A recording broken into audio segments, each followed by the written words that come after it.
there are various things I disagree with about classical utilitarianism, and one of them is just this idea that happiness and suffering can balance each other out. To put everything onto the same sort of numerical scale or use the same numerical tools without recognizing that we're talking about two different modes of being. Would you be willing to exchange places with an animal in the wild?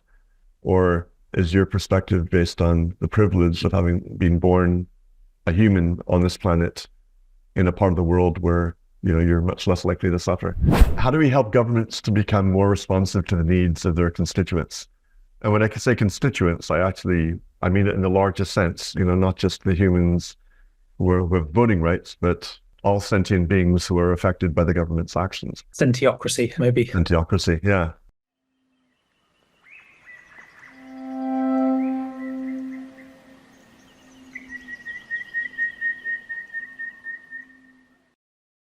Good afternoon, Jon. How are you? Good, Jamie. I'm great. How are you? Yeah, really good. Thank you. Really good. It's wonderful to get the chance to talk to you because you're another one of my guests I've been in touch with for a while, but it's been very sporadic and very online. But I looked it up. You were a member of our Sentientism Facebook group since 5 years now. So I think you're one of the first to join the group. So it's wonderful to get the chance to have our first proper conversation. So welcome. Yeah, no, absolutely. Really appreciate your inviting me to your podcast. Yeah, and it's wonderful to have you here.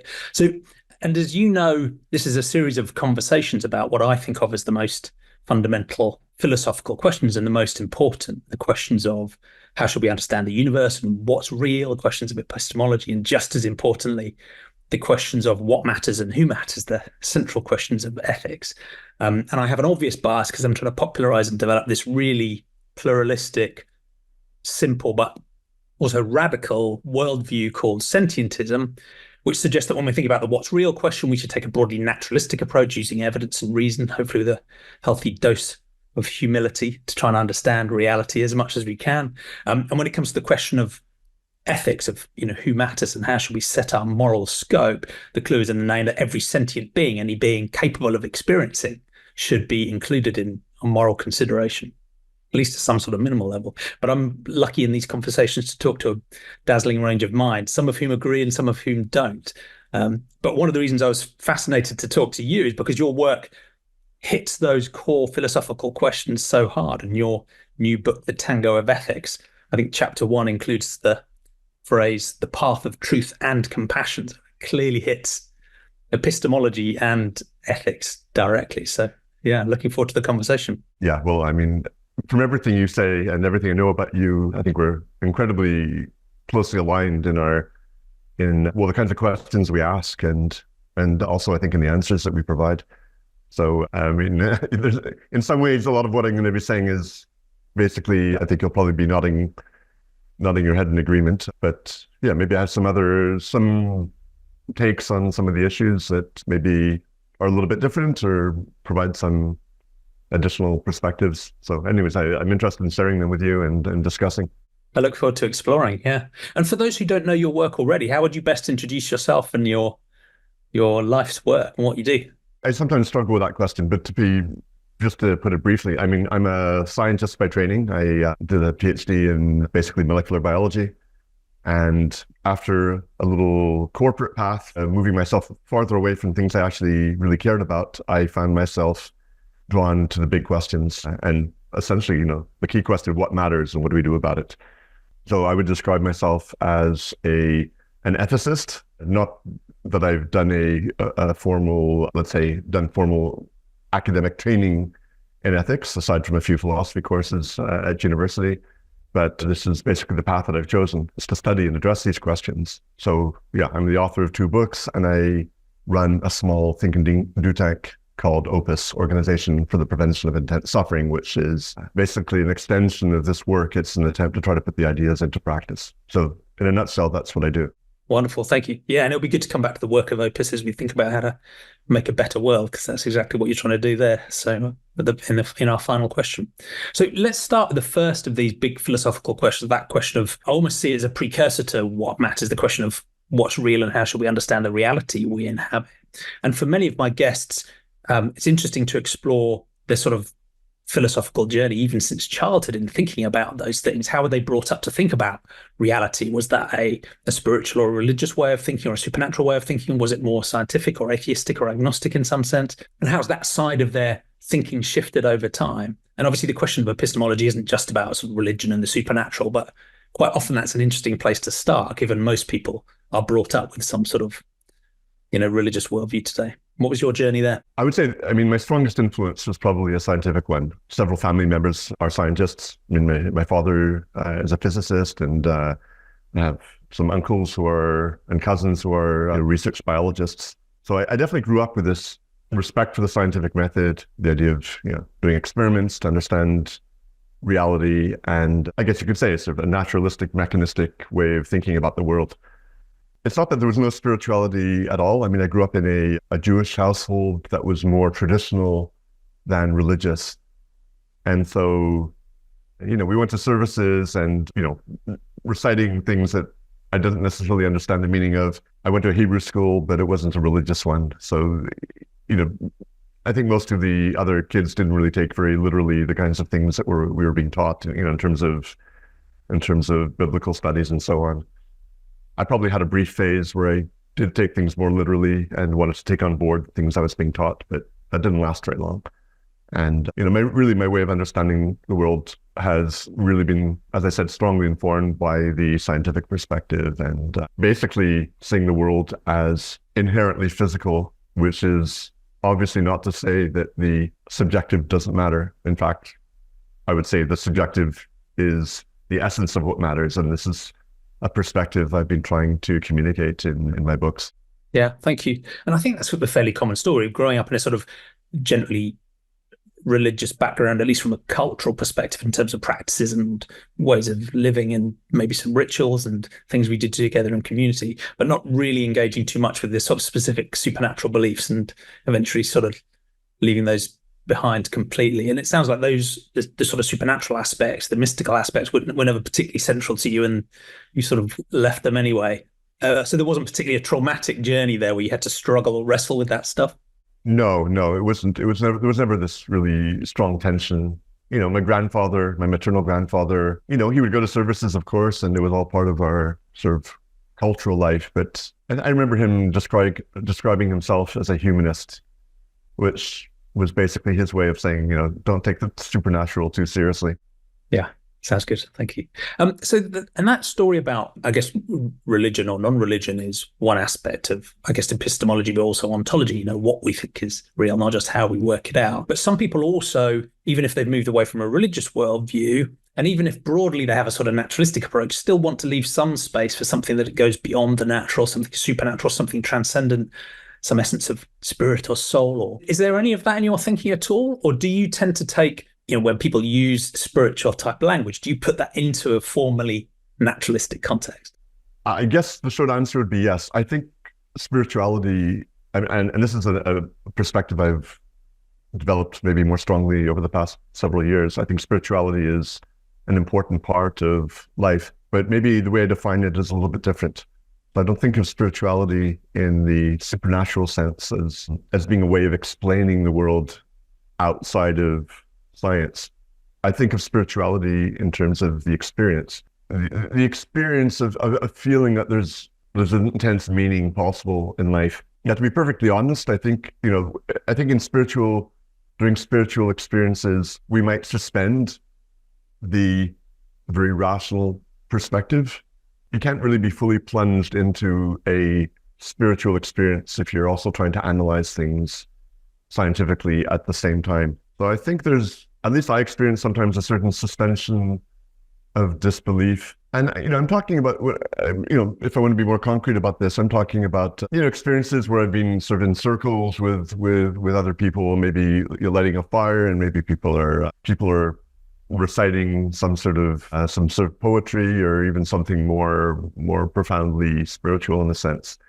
And I go along with it, and my rational brain will still say, okay, I know how the world works, but it feels like a source of meaning at times to get into that other kind of state of mind. And I don't think there's anything dangerous about it, as long as we as long as we don't question the scientific basis of everything, but we still allow ourselves to have that space to feel something larger or some sort of greater sense of connection with others. But it can be a bit paradoxical as well. And, in some sense, this relates to the theme of my new book, The Tango of Ethics. And, we can go more into that. But it's this dance between two very different perspectives on the world, which I think plays out in many ways, and specifically with respect to ethics.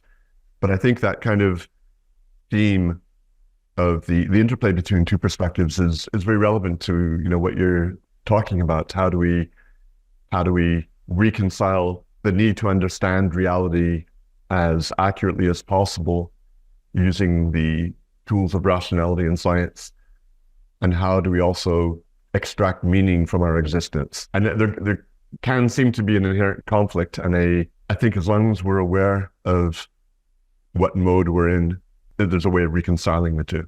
Yeah.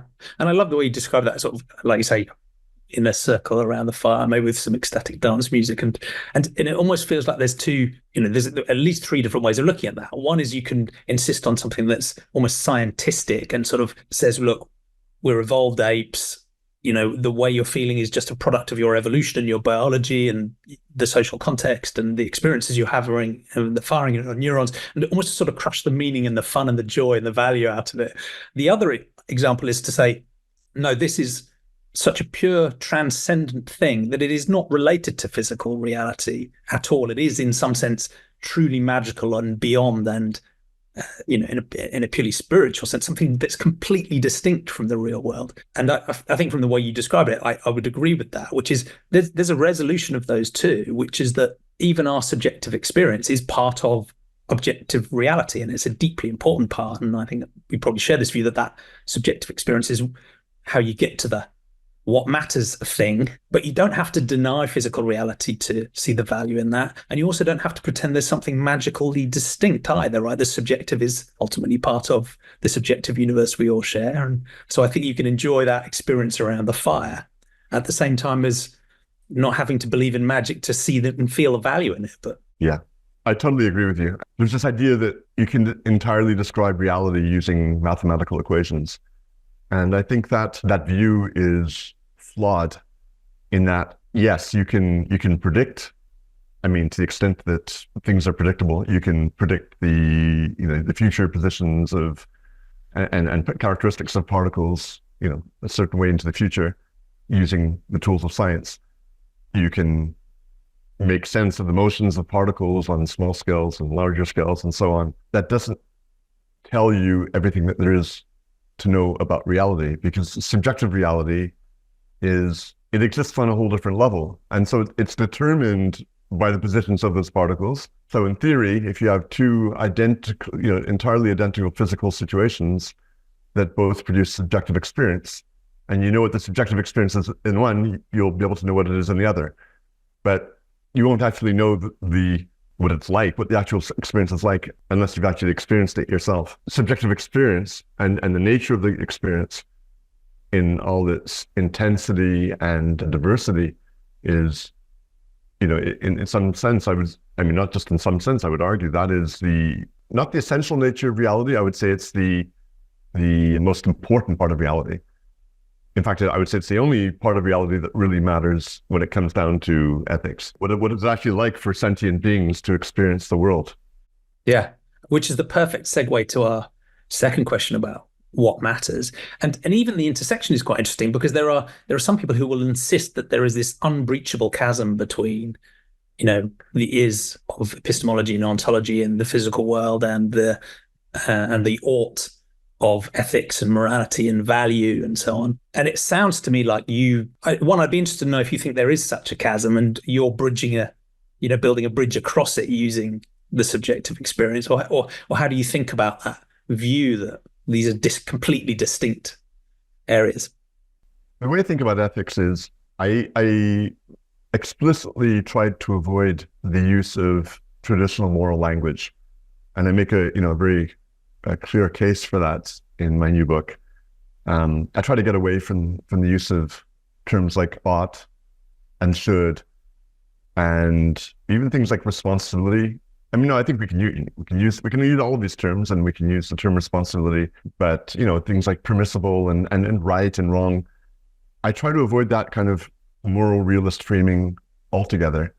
And the reasons are pretty straightforward. I think that, first of all, I try to take a very naturalistic view of approach to ethics. I think in terms of subjective experience and phenomenology, and I try to make descriptive statements, things that we can truthfully say about subjective experience. I think that more framing things in a moral realist sense it's basically an application of old ways of thinking about ethics that have been handed down over the years. And these are also very strongly hardwired into our way of thinking about the world, because we have very strong moral intuitions which have served us in an evolutionary sense. And by the way, in my book in general, it's not just moral realism that I try to avoid, but it's other assumptions that have, I think, been built into ethical thinking, which I challenge and try to build up a new approach to ethics starting from scratch.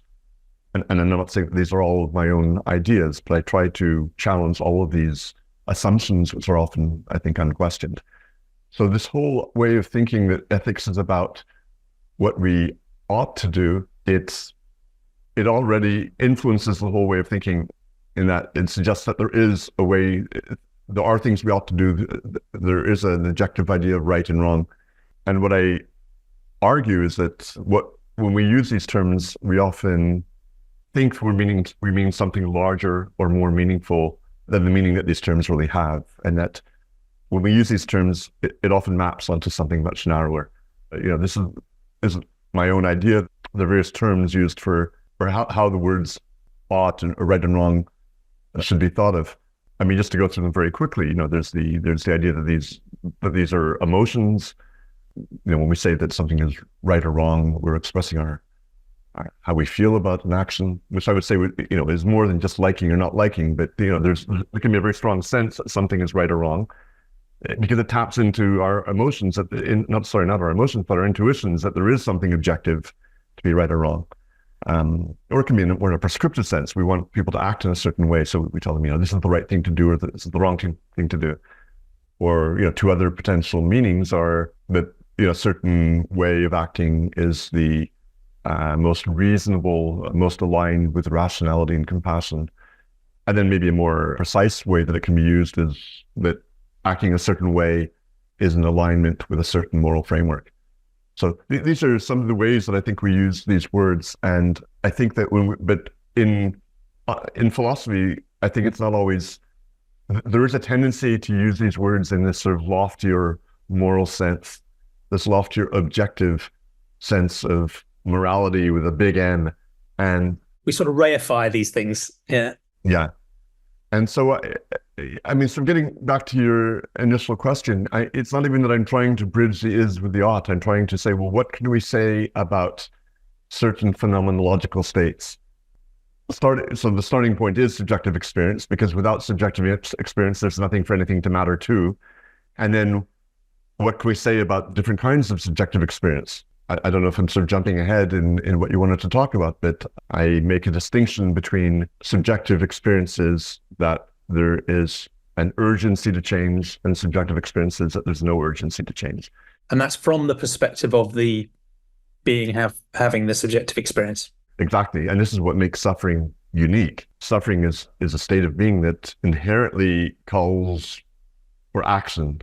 I mean, if whether the action can be external or by the being that is experiencing it, there's this aversiveness, this is an inherent need to change that state. This is what makes suffering unique, that other states like happiness, if we just thinking in terms of the hedonism and the sort of the two poles of happiness and suffering, this is what makes suffering distinct from happiness. I mean, we can talk more about this if you like. This is really central to the kinds of ideas I'm advocating for. Yeah, thank you. And because it's interesting when some people want to challenge the idea of moral realism, for some that leads them towards a sort of nihilism, a sort of recognition that in a sense nothing really matters, right? It's all just physics churning away and there's no inherent meaning to that whatsoever. And you don't follow that path because you ground meaning in subjective experience, right? Which is a phenomenon. It is a naturalistic thing that really does exist. But that's, I guess, your grounding of why anything matters is because things matter to the subjective being. And it's also interesting that you wanted to take a sort of descriptive approach, because some people who really want to take a descriptive approach, and again, a naturalistic approach, will look at, evolutionary psychology, they'll look at group dynamics, they'll look at sociology and psychology, and they'll come up with a purely descriptive understanding of, how human minds work when we're thinking about concepts like right and wrong and good and bad, and they'll talk about emotions and intellect and so on. But in a purely descriptive stance, some of those people end up giving up on normative ethics completely because they're just like, well, humans are what humans do. If this particular group over here is agreed amongst themselves that these set of norms are moral and right, then, who are we to judge from outside, right? Let's just describe how that group have come to that view, and we can do no more. We cannot judge it from outside, even if that group might be causing egregious suffering to the subjective experiences of people within that group or outside. But again, I think it feels like you've avoided both of those parts by this grounding in subjective experience. And so, I think I can say a couple of things about this. First of all, different states of being matter, and some states matter more than others. So when there's suffering, there's something, it intrinsically matters to change the state of suffering, especially extreme or unbearable suffering. So to say that nothing matters because morality or because moral realism is a false approach, in my view, I would say that's just an entirely false implication. Because the suffering in itself is intrinsically bad to the sufferer. Right. I mean, another way because I think I put it in slightly different terms from you, because I know you want to try and avoid these terms, but in a way I'm quite comfortable drawing a pretty direct link between the good and bad of experience and the good and bad of morality. Okay, so I do make a distinction there. I make a distinction between the state and the action, and it's basically for the reasons I gave. I think we can make clear statements about whether a state is good or bad, and from an ethical perspective, I would really focus on the bad, because I think of the good. You could say that the good might be the absence of the bad. There is this fundamental asymmetry, I would argue, between suffering and happiness. So I would really focus on the bad and trying to alleviate the bad. Let's say that the state of suffering is bad in itself. But then when we try to judge actions as being right or wrong, or this is the good action or this is the bad action, I think we're on shakier ground. And I think we could fall into this sort of trap of moral realism again. And this is something I try to avoid. Having said that, and what I wanted to add on to what I was just saying before is that I think we can ground everything not in moral realism, but in rationality itself. So we can talk about whether actions are rational or not. So I like to use this grounding in rationality and compassion, which I think, if you combine rationality and compassion, you have the essence of ethical or moral thinking. In fact, you could argue that compassion is rational. So you could, I would argue in theory, just start from rationality, and that will lead you not just to evidence-based actions, but also to compassion in the sense of taking actions to alleviate and prevent suffering. And that just stems from the awareness of the reality of suffering and the fact that others' suffering matters as much as one's own. So once one, this also comes from an understanding of personal identity, the reality of personal identity, and the fact that our view of it is of it being something continuous and stable over time and separate from others. That's all an illusion. When you take that understanding of personal identity into account, that automatically leads to a concern for all suffering and not just one's own. Is there a risk in that line of thinking, which is quite common among many worldviews, where you recognize maybe the self is an illusion, and that by stepping away from the self, there's a risk you lose concern for the individual, the subjective being that is experiencing. Everything is one. We are all an experiencing entity. Again, it's almost like an echo of the hardcore physicalist. Nothing matters because we're just all operating, and I don't really exist, and you don't really exist. And if you don't really exist, how can I harm you? Well, I think even if you take the perspective on personal identity, the idea that distinct personal identity is an illusion, that doesn't mean we don't exist. It doesn't mean that we physically don't exist. It doesn't mean at all that our experiences are not real.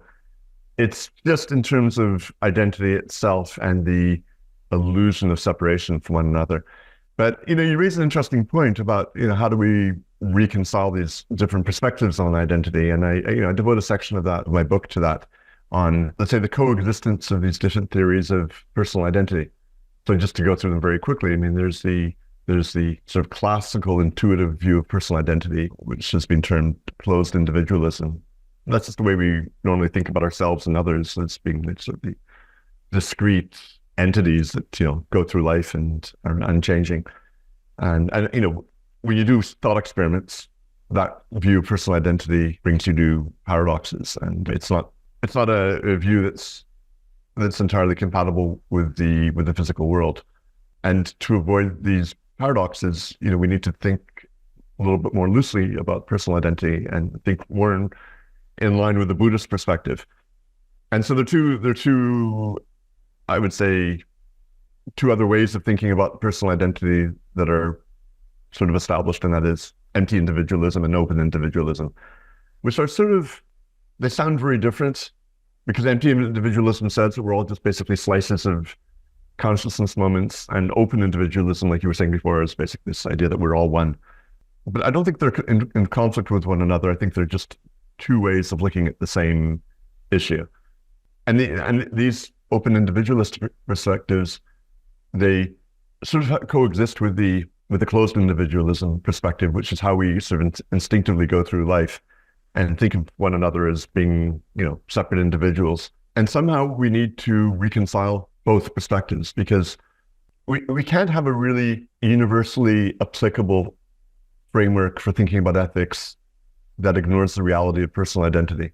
Otherwise that framework will be based on some sort of an illusion. At the same time, a workable framework of ethics that actually feels intuitive, that is applicable to our everyday lives, has to recognize that closed individualism is where we derive a lot of the meaning in our lives. The attachment that we have to individuals who have a very strong role in our lives, the love we feel for other individuals.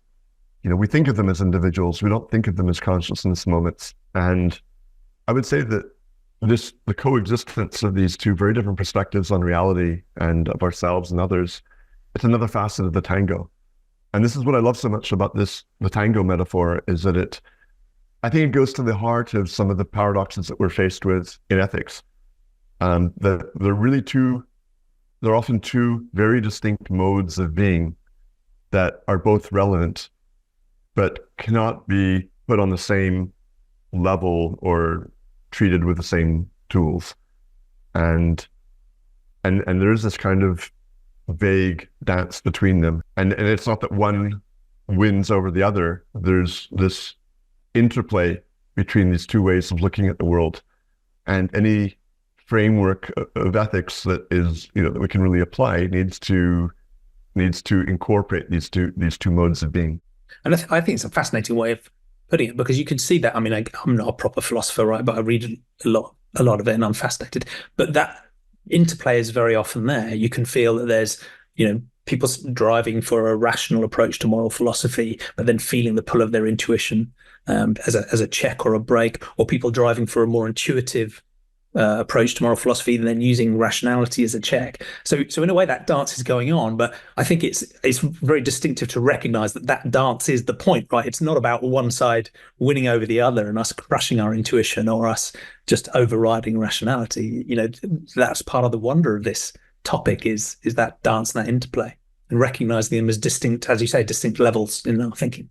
Yeah, no, I agree. And I think that it's sort of like a trap that some philosophers or people thinking about philosophy can fall into, is especially the desire to take a very rationalistic approach that basically, like I was saying, tries to incorporate everything, the rationality and the intuitions, into one coherent framework that uses the same tools. And I can give you a very specific example, which is something that I've engaged with, which is classical utilitarianism, which is I guess utilitarianism is not, let's say, that popular in the larger world, but it is particularly powerful among people trying to focus on impact, including within the effective altruism movement that I'm in many ways aligned with. What I've seen is that there are various things I disagree with about classical utilitarianism, and one of them is just this idea that happiness and suffering can balance each other out.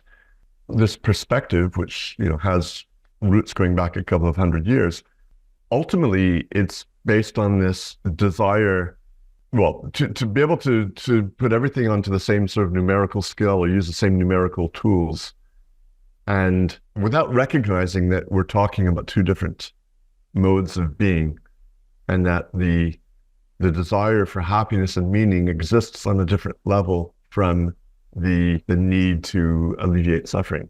They're not just opposites of each other or negatives of each other. They can be netted out. They're distinct.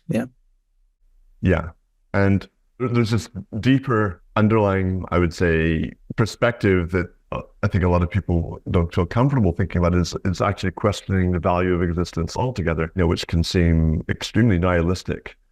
And I think this is part of the problem in a lot of moral philosophy, is that there's this almost sort of jumping into the middle, taking on board all the sort of the assumptions that are already sort of baked into a lot of moral philosophical thinking without actually putting them into question, which is a point I was making earlier. Your criticisms of classical utilitarianism are interesting because, in a sense, from already what you've said, you focus on, I guess, the subjective experiences. If you want the sentience, the consciousness of beings as being the sort of core of ethical grounding and what matters. And in a sense, that is a type of consequence, which might lead you into consequentialism as a sort of way of thinking about morals and ethics. We're ultimately concerned in some way with the outcomes of things we do and the actions we take and so on and so forth. And then utilitarianism, I guess, is probably the foremost amongst those, consequentialist ways of thinking that, as you said, in various forms, thinks about well-being or suffering or different states and address them. And I think that your criticism of that sort of ability to net and offset is a really powerful one, because I think many people find that disturbing, whether it's the idea of the gladiators in the Colosseum, right? Obviously, there's terrible suffering on the ground, but if 100,000 people enjoy it, or if 5 million people watch it on YouTube and enjoy it, when you put it in the spreadsheet, everything's fine, surely, right? So that's a really important, central criticism of yours. But there's another interesting dynamic, I think, that's going on with utilitarianism, because on the one hand, this is the question we'll come to next, I think it's very good at forcing us to adopt a much broader moral scope, because it says, look, all well-being matters. It doesn't matter who is experiencing that well-being. Everybody does, right? It sort of pushes us towards a much more point of view of the universe, a rational, a more neutral perspective. But there's also a risk, and this is one of the reasons people criticize utilitarianism in general, is that they think, okay, well, that's great. You broadened our moral scope. We've now taken this sort of weird, godlike perspective of the universe, but in so doing, we've now become disconnected from and maybe even dispassionate about the actual subjective lives that are undergoing the suffering, right? And now you seem like somebody who's sitting behind a spreadsheet calculating things in some awfully brutal way. Where's the care? Where's the compassion? Where's the engagement with the individual?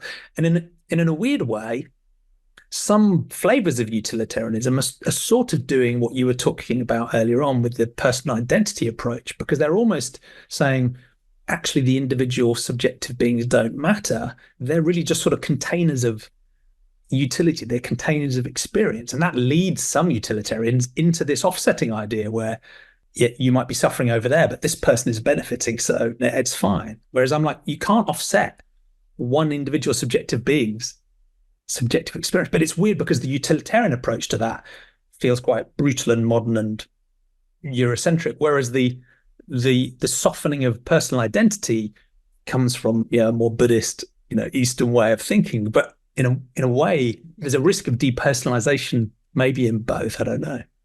Yeah. So, I mean, utilitarianism has some very attractive aspects and some potentially less attractive aspects, as you were saying. This idea of, let's say, cause neutrality, or the idea that every locus of experience matters regardless of where it's located in space and time, is an extremely important aspect of utilitarianism. It's basically, it's taking a neutral approach. It's removing, in a sense, it's removing the observer, or it's removing a sense of specialness from the observer and saying that, wherever you have experience, that's worth considering, even if it happens far into the future. I think one of the big issues, though, is this idea that you can just sort of balance out happiness and suffering as if they're pluses and minuses. And this was actually one of the initial motivations for me to write my book, The Tango of Ethics. And this started, quite a few years ago,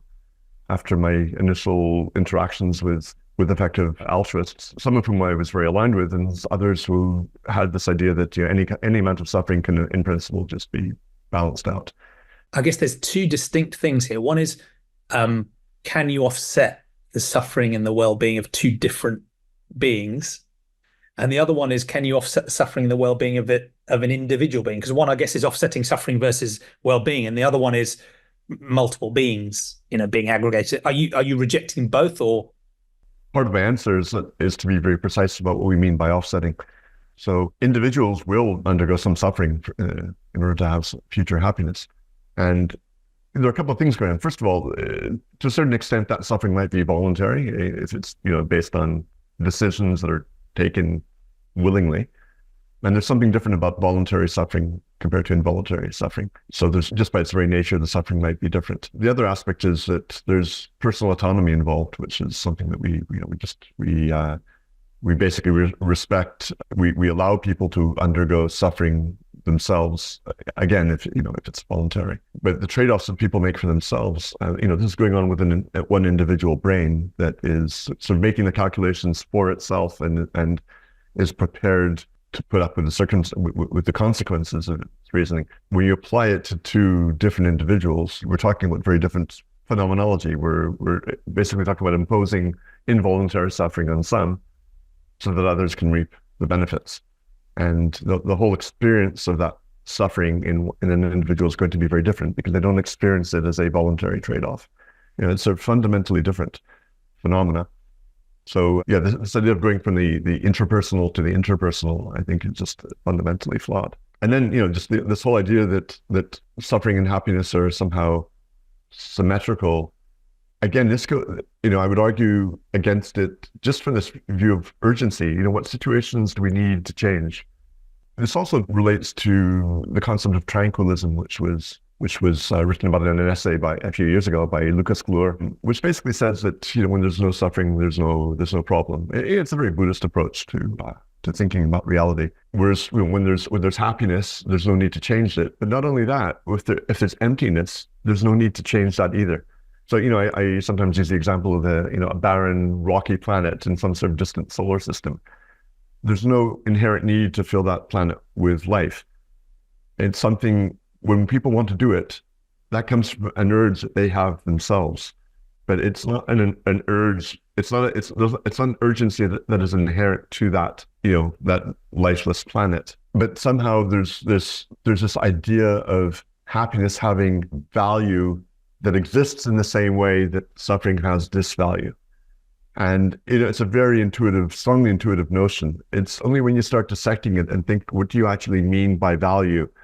Where's this need to increase value? And if you start raising those questions, then your whole idea of what value means, and I wish more people would stop to think about where is this urgency to create positive value in the universe. Which doesn't mean that we can't do it. It doesn't mean that it's not something we might feel is worthwhile. It just doesn't exist on the same level as the urgency of doing something about suffering. And this is why the framework that I'm proposing, it basically tries to reconcile these two different perspectives. The very sort of detached perspective that sees suffering as something inherently bad that needs to be addressed and changed and eliminated if possible, and then the very human desire to exist, to thrive, to derive meaning, and to further its own existence. And again, this is, these are two aspects. These are the two maybe essential aspects of the tango that I talk about. And I think that's a very honest way of looking at our situation as human beings who have these very strongly hardwired desires, even though they've been built into us through the process of evolution, but it's still essential to who we are as human beings. And then this more detached, objective perspective that says, well, look what evolution has done. Evolution has created all the suffering that didn't ask to be created, and it's just there because it's been useful for Darwinian processes. And what can we do to try to improve things? So two different, very different perspectives. I would say, I think of it as the human and the ancient. And there is this tango between them to try to, that we're sort of forced into. We're forced into dancing this tango in order to live meaningful lives and still have an effect on the world. Yeah, thank you. And so it's clear that your view recognizes the value in happiness and positive experience, but because of the direct and obvious imperative to alter a state of suffering, it leads you to prioritize suffering, and particularly extreme forms of suffering.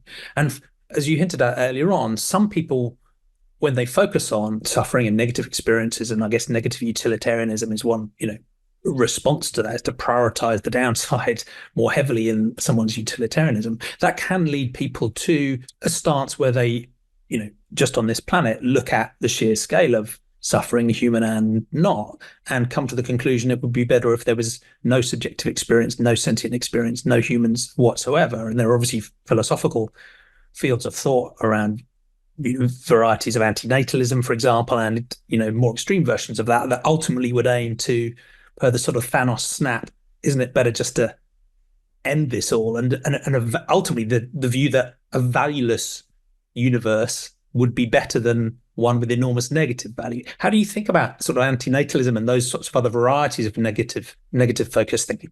I think it's an entirely valid perspective to say that there are huge amounts of extreme suffering going on the planet at this very moment, and there have been for hundreds of millions of years. And to say that one wouldn't have willingly created the situation from scratch, and I talk about this in my book. I say that I give a metaphor: a bunch of engineers designing a new car, and they want it to just have all the most amazing characteristics that you would want in a vehicle. And they find that the only problem is that, every million or 10 million miles, the car spontaneously explodes. And they think, okay, well, we better get this right before we put it on the market. You can think of it in a similar way that, yes, there's a huge amount of beauty in the world and meaning.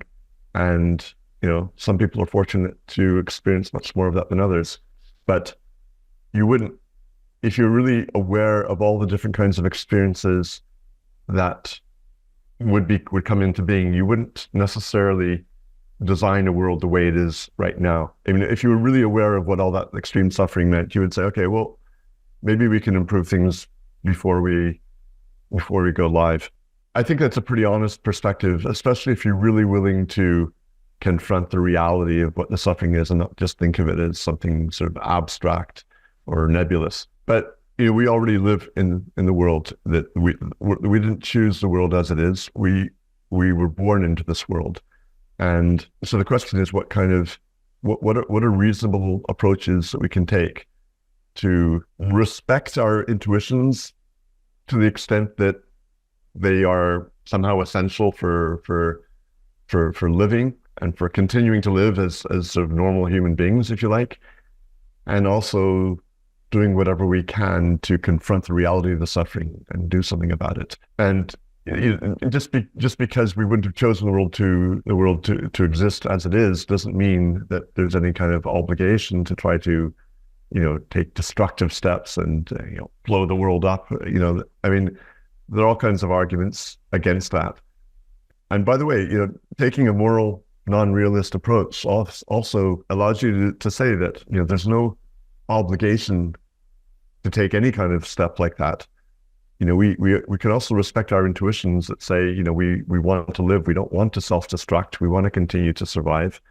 That gives you a certain amount of leeway instead of having to say, oh, well, the framework says suffering bad, so the best way to get rid of suffering would just be to just destroy everything. There's no obligation. I mean, even the term obligation, that's what I was saying from the beginning. I don't think in those terms.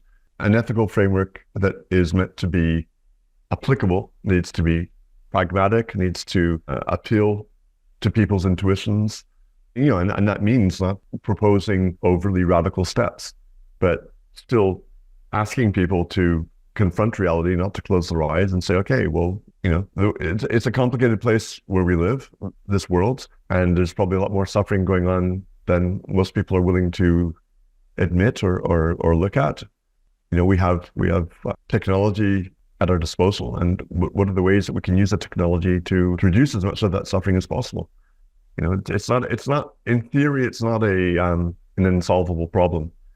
We can maintain existence and actually create a flourishing future if we use technology correctly. And so I think the real challenge is getting more people to care about suffering in addition to just survival.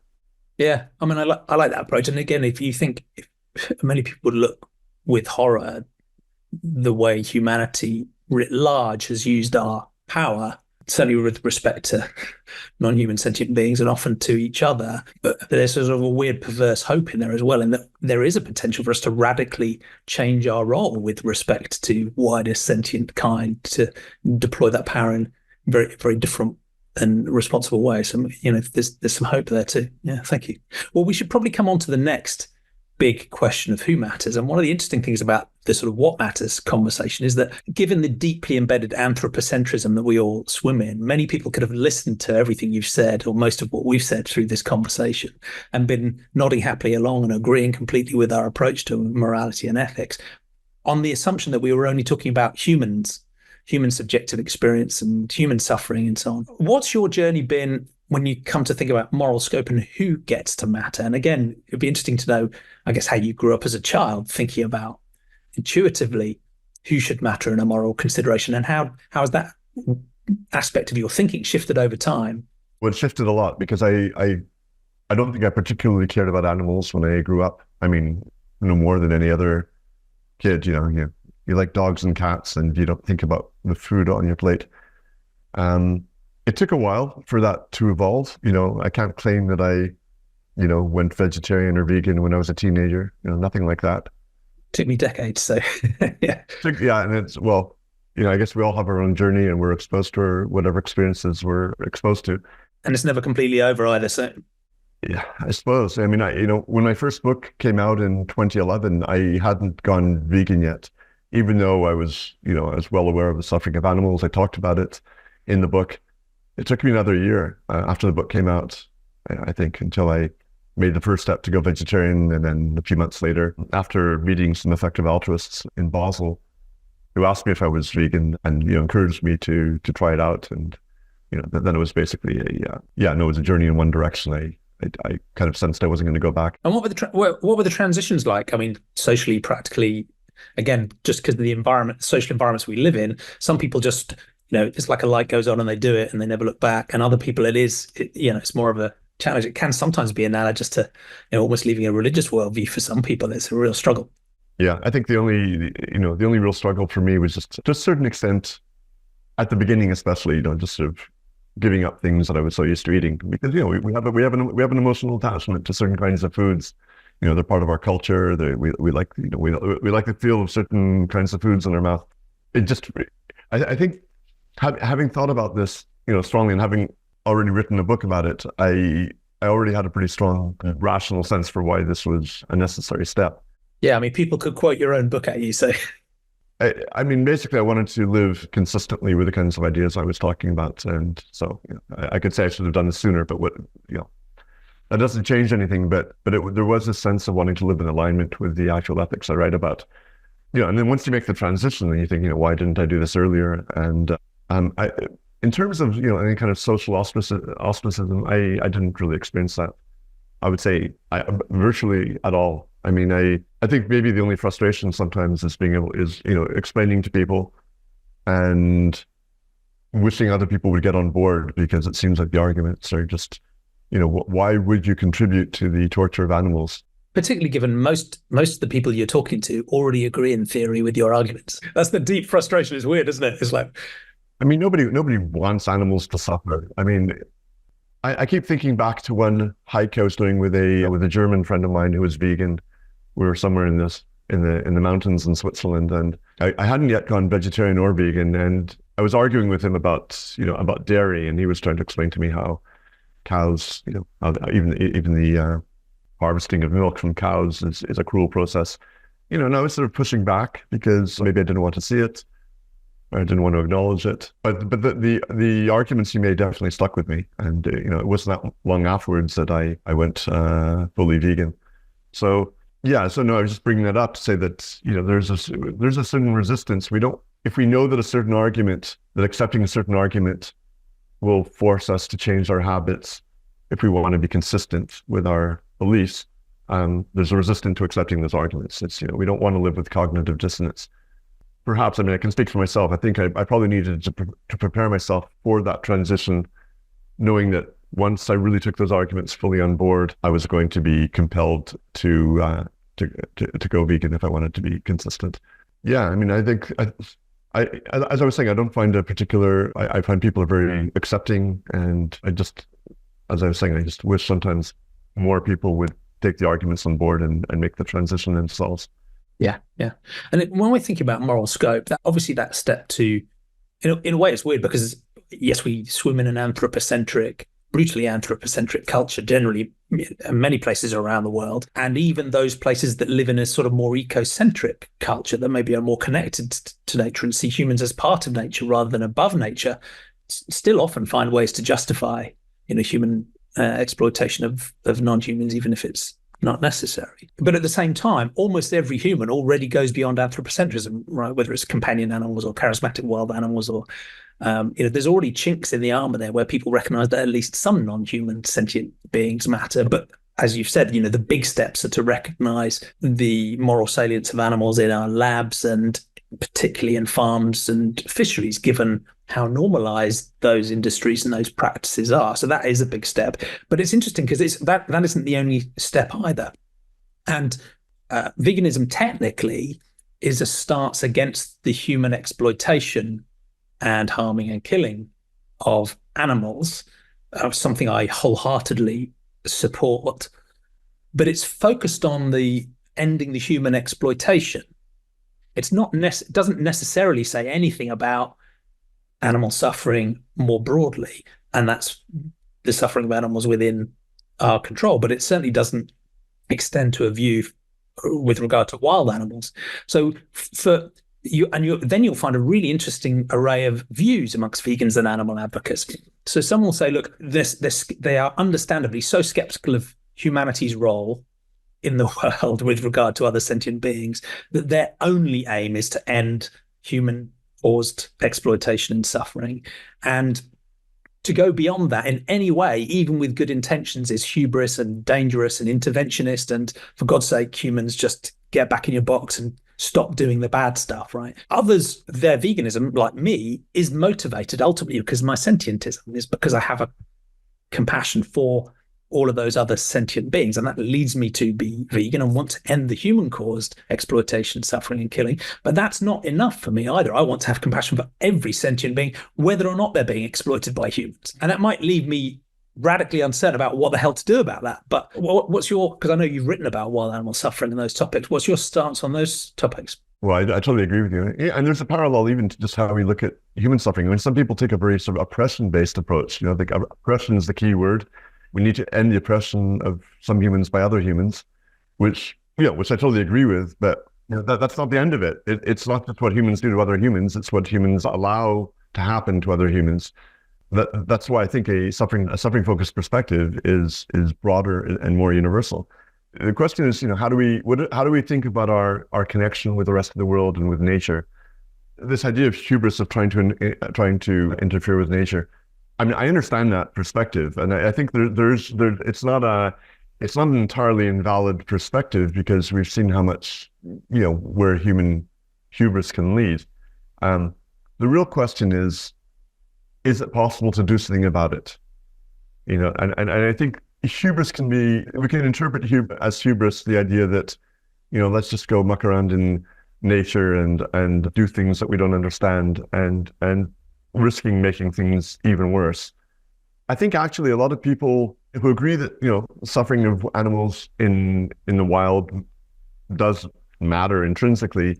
The biggest concern is that we'll just kind of go in there and try to change ecosystems and do all sorts of horrible kind of interventions that might be well-meaning, but will just do far more harm than good. And I'm not in favor of sort of free-for-all, but I do think that to the extent that it's possible to help animals in the wild, it's just logical, because we're the only ones who can do anything about it.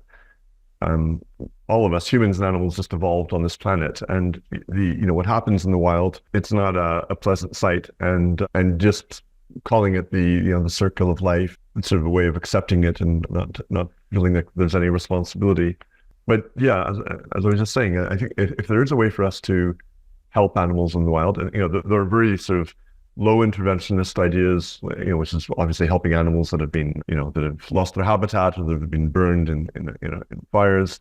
There are even attempts to try to vaccinate animals to protect them from disease, or potentially a way of reducing populations without the violence of actually killing them. There are more interventionist approaches, the idea of actually trying to reduce the ability of wild animals to feel pain.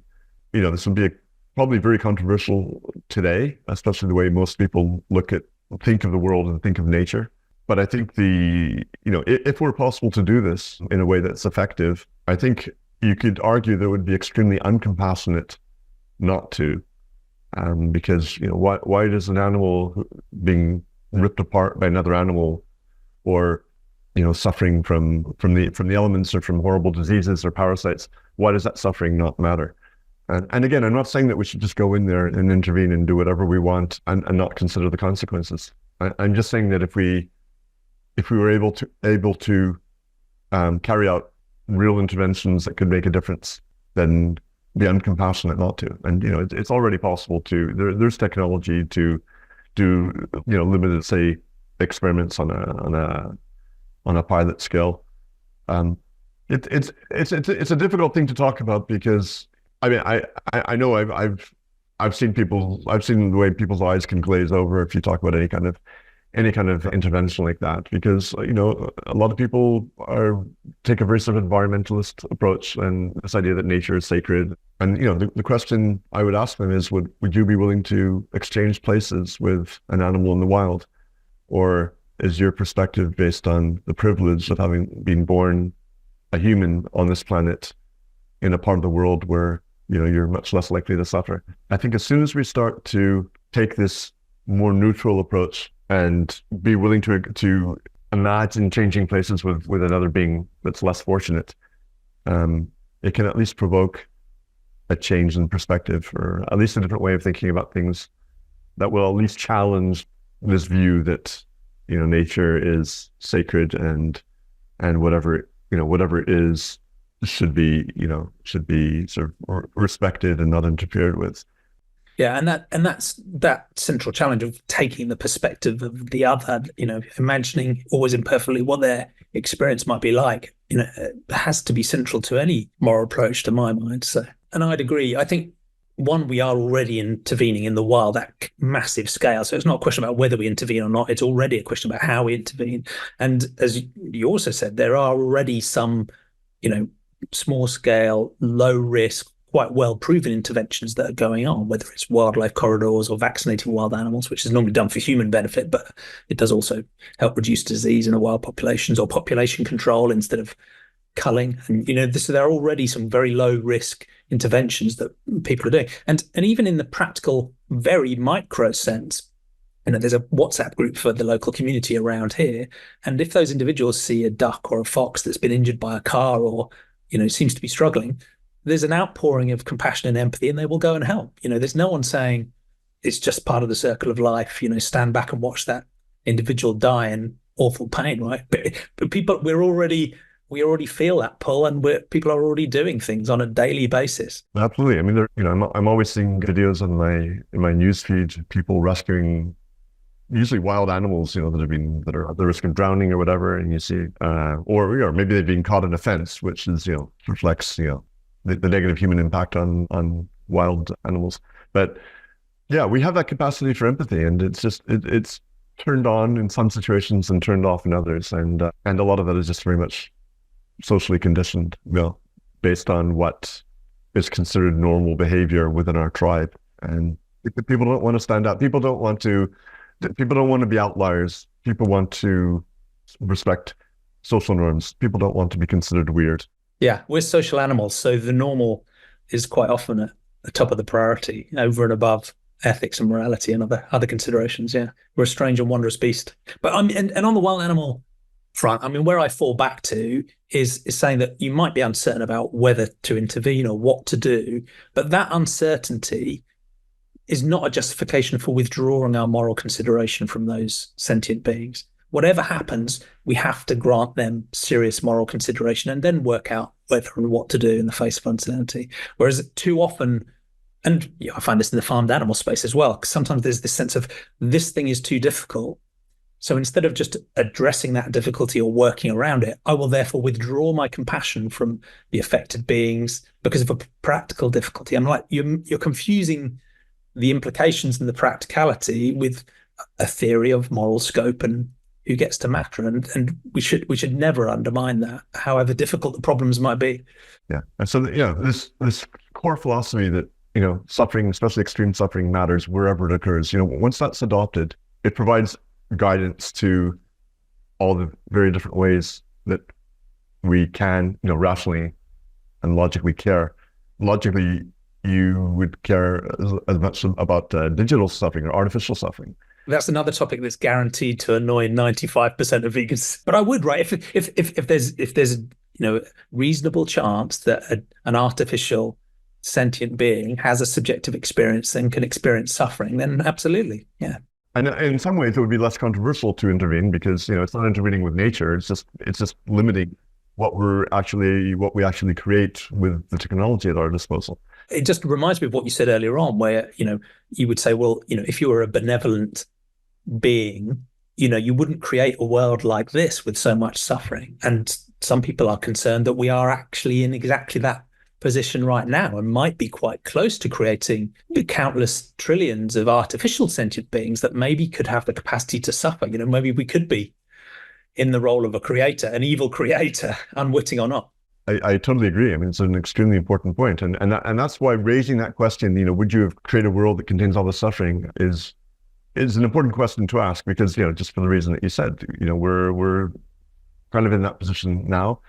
And, this probably leads to the next question. What can we do about it? And, there are two aspects to it. There's the technical aspect, and whether it's possible or what would, not so much whether it's possible, but what would be the, how would it be possible to create sentient beings?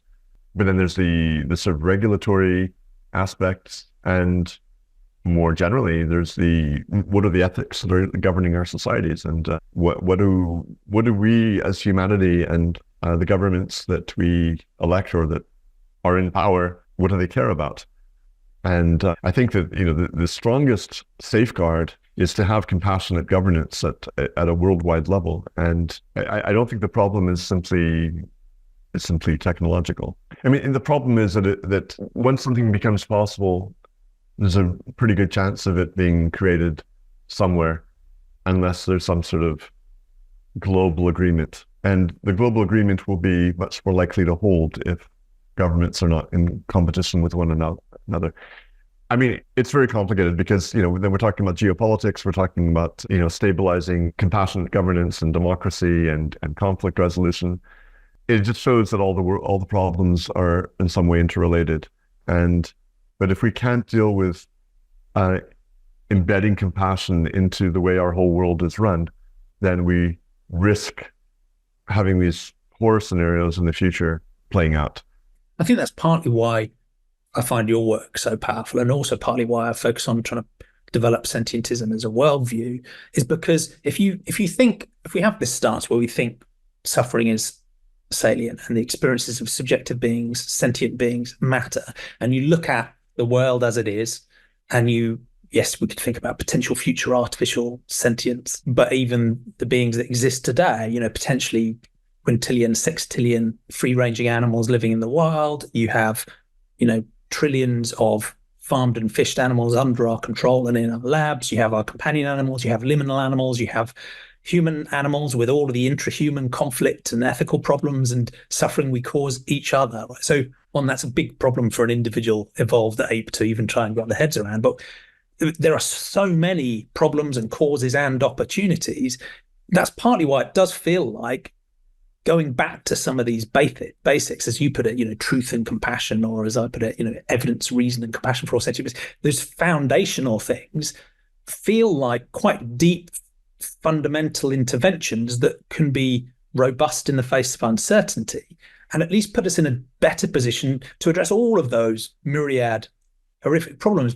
And in this final question about, as you say, how to make a better world, it'd be interesting if you want to delve into, the work you do with OPIS and so on. But I'm also interested in your sort of super big picture view, because I know you've written and thought about the concepts of compassionate governance and the ideas of, getting these ideas into education, these really deeply foundational things that might be able to shift humanity's default mindset and enable us to play a radically more positive role in the future.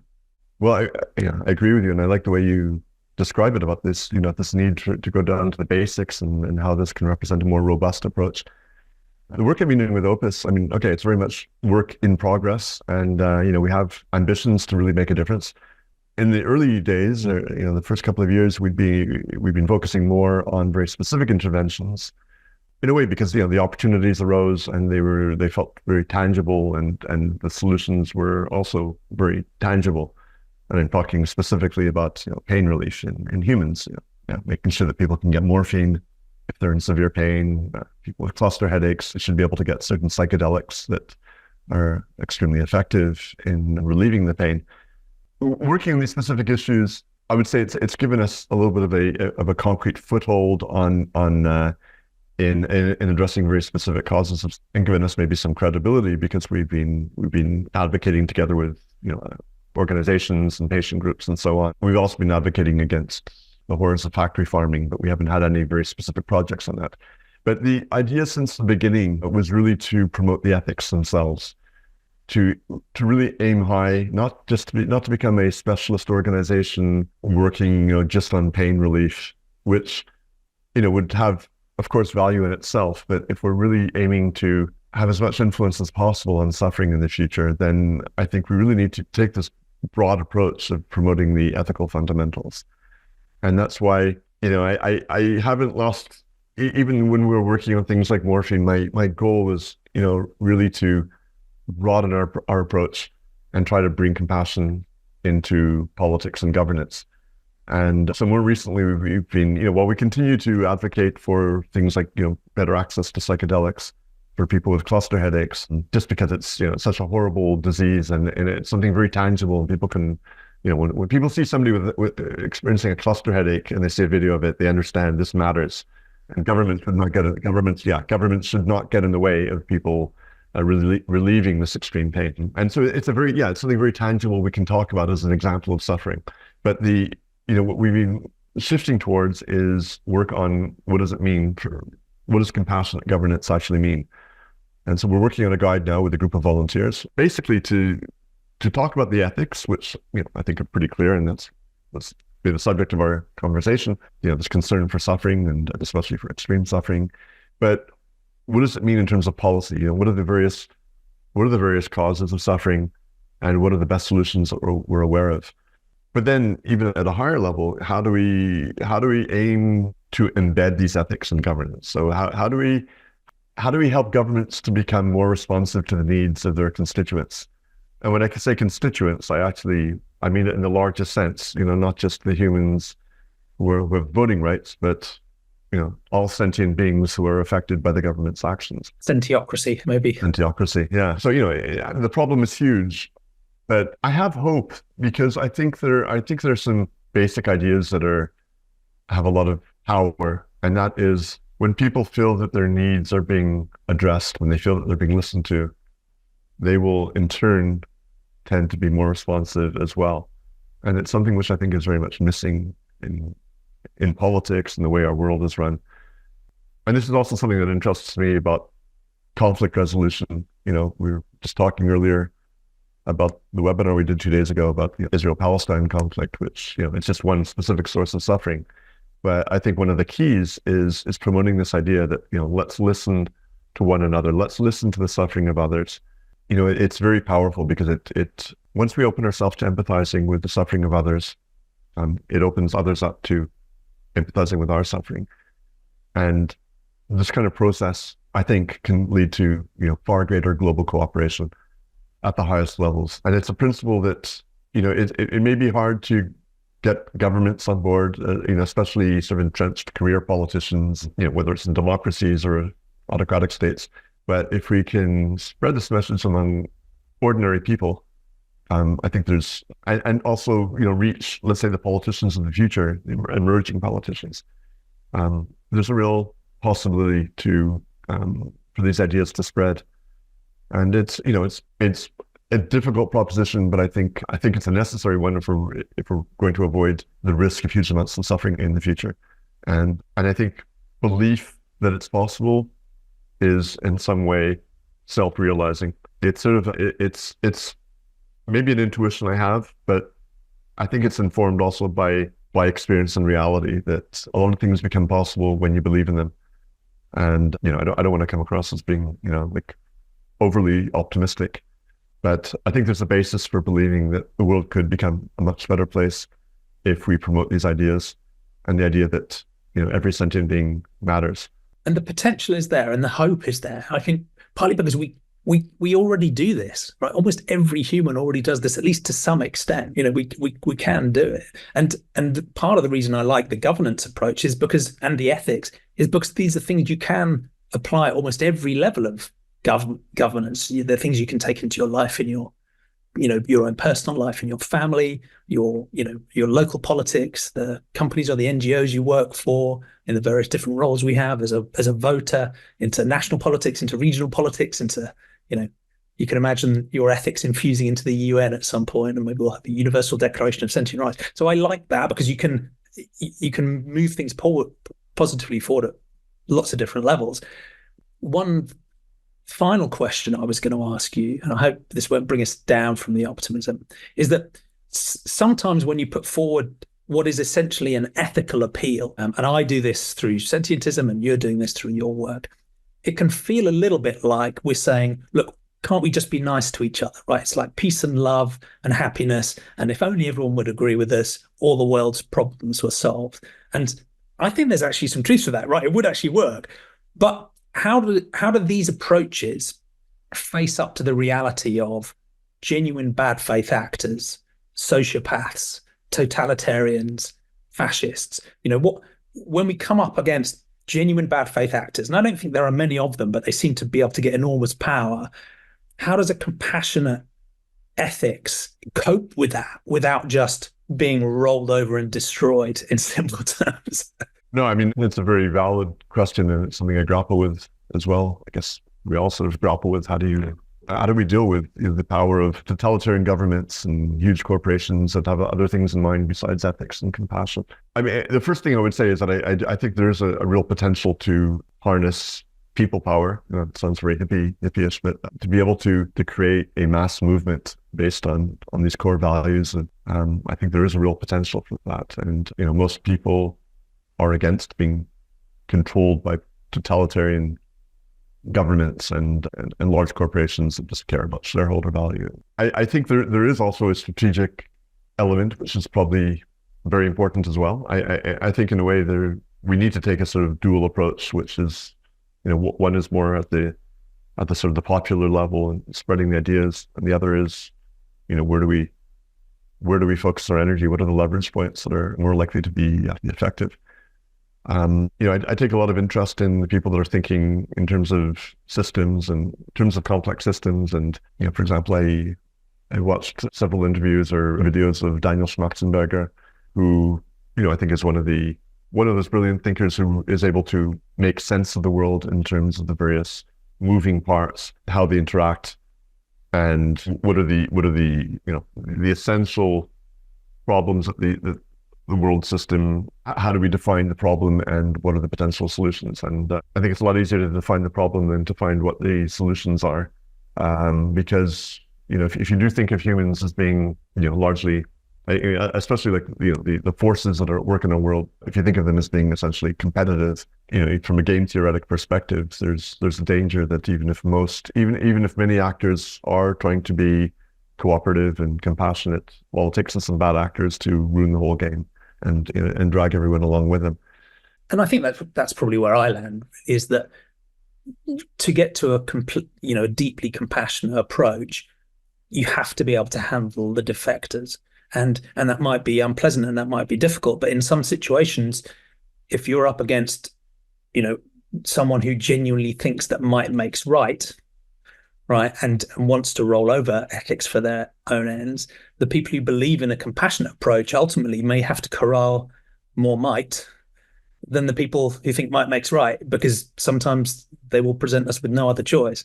And even that use of, force and violence, not in a retributive sense, might ultimately still be the right compassionate thing to do. But yeah, I guess that's the difficulty, right? We have to recognize we have to be able to cope with defectors and bad actors in some way, and sometimes just persuasion won't cut it. No, I think so. I think there's, you can't just talk peace and love without thinking about the dynamics and the mathematics of the system that we're embedded in.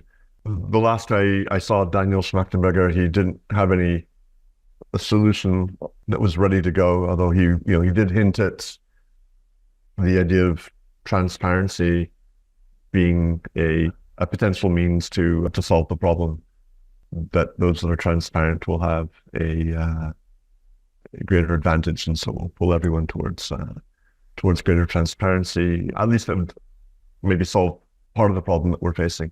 But just there have been people have been thinking about this a lot more than I have, and they probably don't have any perfect solutions that are ready to go. And it's a dilemma. It's a huge dilemma to be able to take into account these various dynamics that are based on some simple aspects of human psychology and behavior, and to find some sort of stable, or at least pseudo-stable solution that will persist indefinitely and prevent things from exploding and lots of suffering occurring. It's a huge problem, but we need to be thinking strategically like that. And yeah, it's not something as I was saying, it's not something I've thought about or have necessarily have engaged with as much as I would like to. But I think it's an essential part of the problem that we're facing. And so I think there's a need for more of this kind of thinking and dialogue between people like take a sentientist approach like we do, and others who are thinking more about how to maintain a stable system, who may or may not be thinking as much in terms of suffering, but probably have some aligned values. There's no way to control a complex system. All you can do is try to nudge things in the right direction. And, we can hope that with some good thinking about it, we might be able to nudge things a little further. Hopefully that will be enough. Yeah. Well, cooperation has proved to be adaptive so far. So yeah, hopefully we can collectively recognize we should keep doing more of it. Yeah. And as you said before, right, we do all have that, there's all sorts of terrible things in the human psyche, but there's wonder and compassion and care in there too. Therein lies the hope. I think we do have a chance to radically shift our role. So, and there are wonderful people, including yourself, working on it. So, well, I think there's a real need for creative thinking about it. I've always thought that creative approaches really appeal to sort of our best instincts that can really resonate with people. There is a lot of opportunity, and it requires also just the ambition to to think big and to inspire people with a vision for a more compassionate world, which is, I think ultimately what most people want. Yeah, absolutely. And things can change fast if you want them to. So, well, Jon, it's been an absolute pleasure talking to you. Thank you so much. It's so overdue. We got to have a proper conversation. It's been a real pleasure. What's the best way of people following you, learning more about Opis, buying your book, of course? I'll include links in the show notes. But thanks a lot, Jamie. It's been a great conversation. I really enjoyed it. So there's my website, jonathanleighton.org. So you can find out things I've written, and there are links to my book. To find out more about Opis, the Opis website is preventsuffering.org. Those are probably the best ways to get in contact or to find out more about the things that I've written and the projects that we're working on through Opis. That's great. Thank you. Do you do much social media, or do you tend to steer away from? I probably don't use it as effectively as I should, but I haven't been sucked into TikTok or anything like that. We do have a Sentientism TikTok, but don't tell my kids because we're doing it all wrong. There's no dancing, there's no music. Well, thank you again. I will let you get on with the rest of your day, Jonathan, but it's been a real pleasure. Thanks so much, Jamie. Take care. You too.